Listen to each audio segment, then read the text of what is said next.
आज की कहानी है, क्या कलयुग का यही धर्म है। पहाड़ की तराई में एक गांव है, कीरतपुर। उस गांव में एक बुढ़िया रहती थी। उसका एक बेटा था जिसका विवाह उसने थोड़ी दूर बसे दूसरे गांव धर्मपुर में कर दिया था।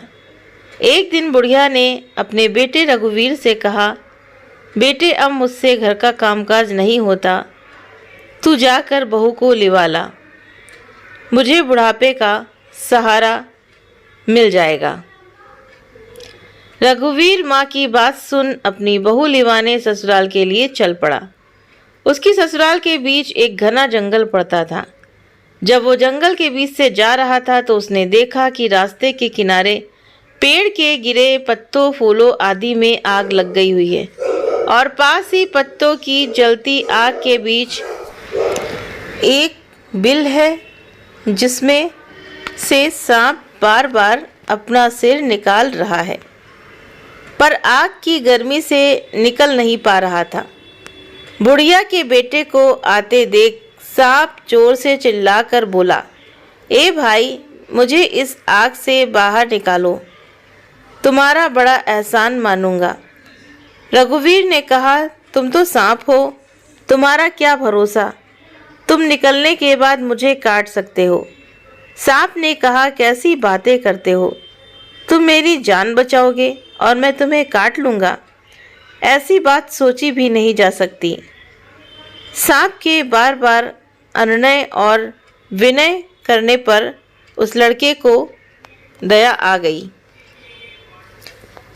और उसने लाठी की मदद से सांप को आग से निकाल दिया। सांप जैसे ही आग से बाहर हुआ, उसने लड़के से कहा, अब मैं तुम्हें काटूंगा। रघुवीर ये सुनकर हक्का बक्का रह गया।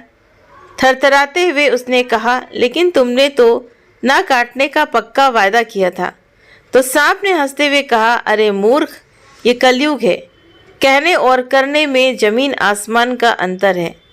यहाँ भलाई का बदला बुराई से है, यहाँ युग धर्म है। मैं तुम्हें काटकर युग धर्म जरूर निभाऊंगा। लड़के ने कहा, यदि तुम्हें काटना ही है तो काट लो, पर मेरी तसल्ली तो करवा दो कि कलयुग का यही धर्म है। सांप ने लड़के की बात मान ली। लड़का सांप के साथ जंगल में चरती हुई एक गाय के पास में गया और गाय को पूरी घटना सुनाकर बोला, गाय माता, अब तुम ही न्याय करो। तो गाय बोली, सांप ठीक कह रहा है, मुझे ही देखो।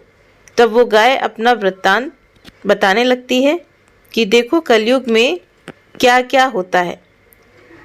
गाय कहती है, घास खाकर मैं दूध देती हूँ, खेती के लिए बछड़े बैल देती हूँ, लेकिन मेरे बूढ़े होने पर यह आदमी मुझे कसाई के हवाले कर देता है।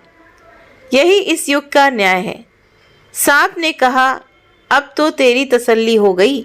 लड़का गिड़गिड़ाया, किसी और एक और से बात कर लेने दो, अगर उसने भी यही कहा तो मैं तुम्हें नहीं रोकूंगा।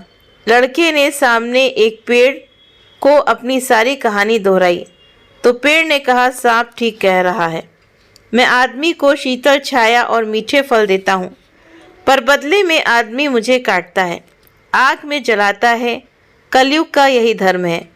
ये सुनकर लड़के ने सांप से कहा, मैं तुम्हारे काटने का विरोध नहीं करूँगा, लेकिन मेरी एक अंतिम इच्छा है। जब से मेरा विवाह हुआ है मैंने अपनी पत्नी का मुंह ठीक से नहीं देखा है। तुम मुझे एक मौका दे दो, मैं अपनी पत्नी को देखकर वापस आ जाऊंगा। तो ऐसा उस लड़के ने सांप से कहा, तब तुम मुझे काट लेना। सांप ने कहा, मंजूर है, पर पत्नी से कोई बात न करना और 3 घंटे के भीतर लौट आना। लड़का अपनी ससुराल पहुंचा। कुछ कदम दूर से ही उसने देखा उसकी पत्नी दरवाज़ा साफ कर रही है। उसे देखकर उसकी आंखों में आंसू गिरने लगे। उसकी पत्नी उसे इस तरह देख अवाक रह गई। वो क्या पूछ पाती, इससे पहले ही लड़का वापस चल दिया। पत्नी ने सोचा जरूर कोई विपत्ति आई है। वो भी पीछे पीछे चलकर सांप तक पहुंच गई। सांप ने फुफकारते हुए कहा, मैंने तो तुम्हें पत्नी से बात करने से मना किया था, इसको लेकर क्यों आए हो? इस पर उसकी पत्नी ने कहा, इन्होंने मुझसे बात नहीं की, ये बिना कुछ बोले वापस चल दिए, तो मैं इनके पीछे पीछे चली आई हूँ। लड़के ने कहा, अब मैं तैयार हूँ, युग धर्म का निर्वाह करो। उसके बाद सांप लड़के को काटने को तैयार हुआ, और जैसे ही वो तैयार हुआ तो उसके बाद तभी उसकी पत्नी ने कहा कि थोड़ा रुक जाओ, तुम इन्हें काटने जा रहे हो, सिर्फ इतना बता दो, इनके बाद मैं अपना गुजारा कैसे करूँगी। तो सांप ने कहा, उसका इंतज़ाम है, इस बिल के 7 फेरे करके इसे खोदोगी तो तुम्हें सोने से भरे हुए 7 घड़े मिलेंगे, तुम्हारी ज़िंदगी आराम से गुजर जाएगी।